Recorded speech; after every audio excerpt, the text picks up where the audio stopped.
Today I'm checking out this lithium iron phosphate battery, and I took the box off so I could show you how this thing was packaged. It comes with these, lug screws and everything here. It's got the manual on top, and it is just massively packaged in foam to keep it from being damaged. I mean, this is really nice. So anyways, if you're impressed by packaging, I figured I'd add this because that is very nice. Now, I was sent this at no cost, so I can do this review. So let's get all of this packaging taken off of here. So this is the battery out of the packaging. Comes with this nylon carrying handle here on it. Of course, it's removable, so you can take that off if you want to remove it. It's got plastic caps over the terminals, so that way you don't accidentally discharge. It has a voltage meter, it looks like here on the top. Again, more caps. It does come with the bolts needed for the lugs to screw everything in, and a manual. This one does have a 100 amp continuous discharge rating and a 50 amp recommended charge rating. So now I'm going to get this battery fully charged so I can get the inverter on this and we can do a capacity test. All right, so let me give you a quick rundown of what this all is. I've got the inverter. This is a pure sine wave 2000 watt inverter connected up to the battery. In between them, I have this battery monitor that is getting information from a shunt that's back here. And basically, it's going to be just watching the power coming out of the battery. It's really not reading any information for the inverter. And then now I've also got this plug here. This plug actually goes to an 8,000 BTU portable air conditioner. I like to use that for my load tests and not just some small, constant current coming out.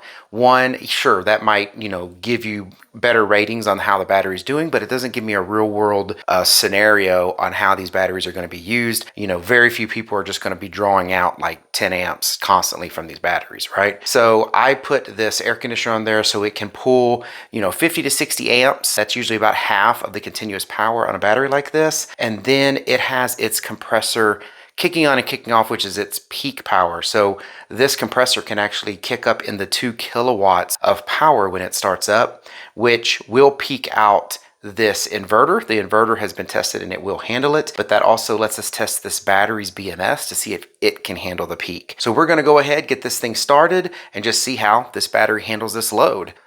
Turn the inverter on. It's going to kick up the fans, typical.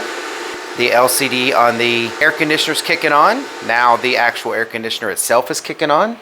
So we see the fan wattage here. It has about an 80 watt fan that runs in it typically. And once the compressor kicks on, this is going to jump up to 400 to 500 watts. This over time will creep up to around 600 watts when it's continuously running. This is a 100 amp continuous rated BMS that should be able to peak up to at least 200 amps. So once the compressor kicks on, we're going to see the wattage of course go up.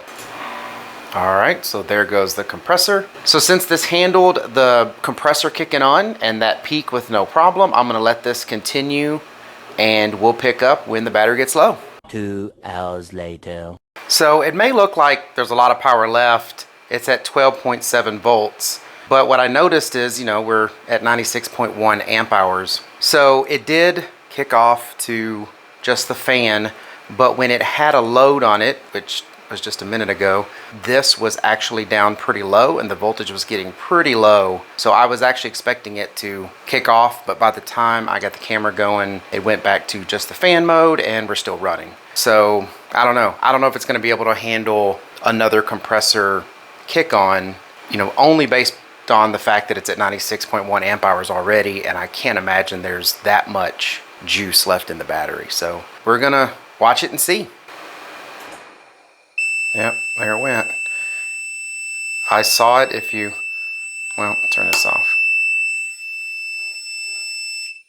So I saw this kick up for a short period of time to 600 and something watts, and I heard the compressor and everything just kind of shut down on the AC unit. So that's basically what happened, is it doesn't have enough juice left in it to be able to actually peak up that high for the compressor. Now, if I ran this with just the fan, or if I just put a 100 watt load on it, I'm pretty positive with the voltage that it's at now, I could get this over 100 amp hours. But there's really no need to continue the test for me personally, because it actually did pretty good. So I would consider this living up to what its ratings are said that it's supposed to be, because again, most of these ratings are at a much lower load. So yeah, I definitely think that it did what it was supposed to do. So I think this is what I'm gonna do to just test it a little further. I'm actually gonna turn the air conditioner to not cool, to have it fan only, so that way it does run at 70 watts or so, which will then put a little bit of a load on it, but not much. And we're gonna see how many amp hours we get out of it and what voltage we get down to. All right, and this is basically what I got out of it using just the fan mode. It did shut down on the inverter, and as you can see, it's still on, and it won't do anything because it's detecting low voltage. Even if I turn it off and back on, it just beeps and then goes back out because of low voltage. So it's slowly climbing a little here, but that's just nominal. It did go for a little while longer. We got about another 6 or so amp hours out of it at 80, 90 watts, something like that. So it definitely has the power stored in it, but when you start getting to the end of a battery like that, you're not going to have a lot of ampage available. So this brought it down to basically empty, and that's all I'm going to get out of it. But yeah, this battery did great, especially for where it's at in the price range. It delivered what it said it would do. I'm totally going to use it. All right, well, I hope this video was helpful. Thank y'all very much for watching. Take care.